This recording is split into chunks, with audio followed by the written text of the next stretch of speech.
The clock is ticking. Yeah, And if you're miserable in your job now and you change nothing, in 5 years you'll be much more miserable and you'll be a lot older.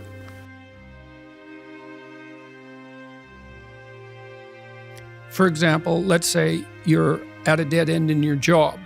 Okay, so I don't find my work meaningful. All right, so that's a problem statement. It's like, well, why not? I find the work I do repetitive and boring and without spirit.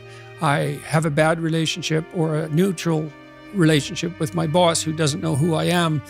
I have problems with coworkers. All of that needs to be differentiated, right, and analyzed in detail. So we might say, for example, let's say you believe that you're undervalued at work, and maybe you are.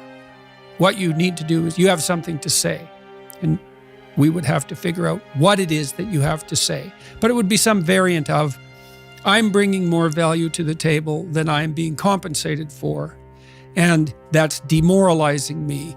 And it's also not good for you being my boss, because if I'm actually more valuable than is being recognized, then the fact that you're not valuing me properly means that I will become demoralized, I won't work properly, and you won't get the best out of me. So it's bad for both of us. And if your boss is in principle not amenable to such a discussion, then what you should seriously consider doing is finding another job. Okay, so let's say we're going to set you up for this. Okay, this isn't like next week's enterprise, man. This is your life. So the first thing I would ask is, well, do you have your resume or CV in order? Well, I haven't typed it up for 3 years. Well, what do you think about bringing it up? Well, I'm pretty nervous about that because there's some holes in it, and I didn't do so well in college, and I'm kind of embarrassed about my resume. It's like, okay, bring it in. Let's go through it. Let's at least update it. Let's look where the holes are. Let's look at where the inadequacies are as far as you're concerned, right? This isn't my judgment, it's your judgment. Let's walk through those judgments and see if they're warranted, because maybe you're just too guilty and ashamed and self-conscious and anxious, and you're looking at your resume more critically than someone else would. And maybe there's some holes that you need to rectify. You were 2 courses away from your BA and you dropped out or something like that. Well, maybe we need 6 months to address that. And at least, even if you can't be fully educated, you could be taking some courses online. And so when you went to a new job interview and they said, what about this hole? You'd say, well, I came to terms with that 6 months ago, and in an effort to rectify it, I'm taking the following courses, and here's my plan for completion.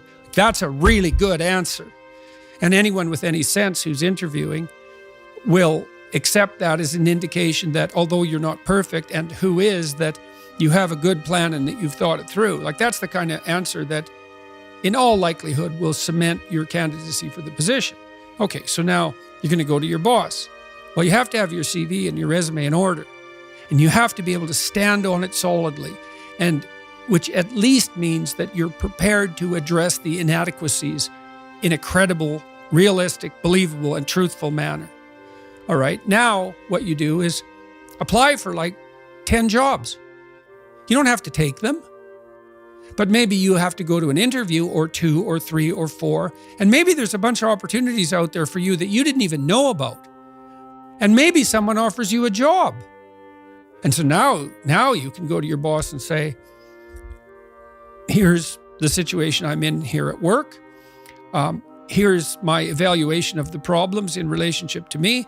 Here's what I could do for you if you gave me a 40% raise and the opportunity to progress, but I'd like to see a plan for that.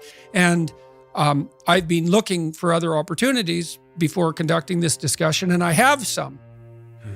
Well, then, if your boss treats you with contempt at that point and doesn't listen, then perhaps he or she is a little more narcissistic than might be optimal, and it's time to find a new job. But this isn't something you do trivially. And so when you're doubtful, say you're trapped, you ask yourself, well, why am I trapped? And that's a hard question, right? Because some of it's your own inadequacy, a lot of it. And all of the part of it that you can deal with is your own inadequacy. So even if it's unfair, even if you're hemmed in for any number of reasons, inappropriate, like ethnically predicated oppression, let's say, or maybe you're in a workplace that really is sexist in some fundamental sense. Well, that's not good. It's not just, it's not fair, it's not meritorious, all of those things. And maybe you shouldn't be there. But what you can do to begin with is every bloody thing you possibly can do to put yourself in the most virtuous and powerful negotiating position possible. And you have to think like a snake in some sense to do that. You got to get the details right. You have to be prepared to bite, and you have to have your eyes on the prize, so to speak. And people aren't taught this sort of thing ever, really. They're not taught how to negotiate. They're not taught how to goal set. They're not taught how to conceptualize appropriate success in some broad sense. In some sense, that's what the humanities are supposed to teach people. So, what do you say to those viewers that don't pursue their dreams and are locked in their careers because they are too afraid to take risks and pursue something meaningful? Well, the first thing I would say is, well, you should be afraid of taking risks and pursuing something meaningful.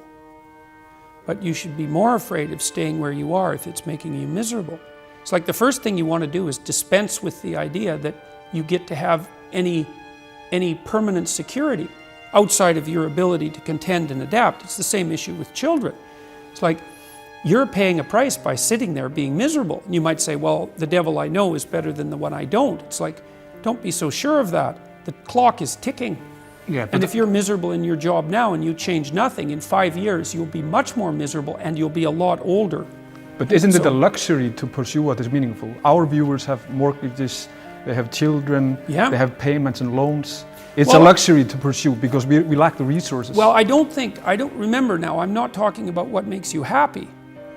It's a luxury to pursue what makes you happy. It's a moral obligation to pursue what you find meaningful. And that doesn't mean it's easy. It might require sacrifice. If you need to change your job too, let's say you have a family and children and a mortgage, you have responsibilities. You've already picked up those responsibilities. You don't just get to walk away scot-free and say, well, I don't like my job, I quit.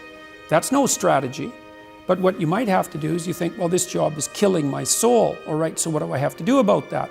Well, I have to look for another job. Well, no one wants to hire me. It's like, okay, maybe you need to educate yourself more. Maybe you need to update your curriculum vitae, your resume. Maybe you need to overcome your fear of being interviewed.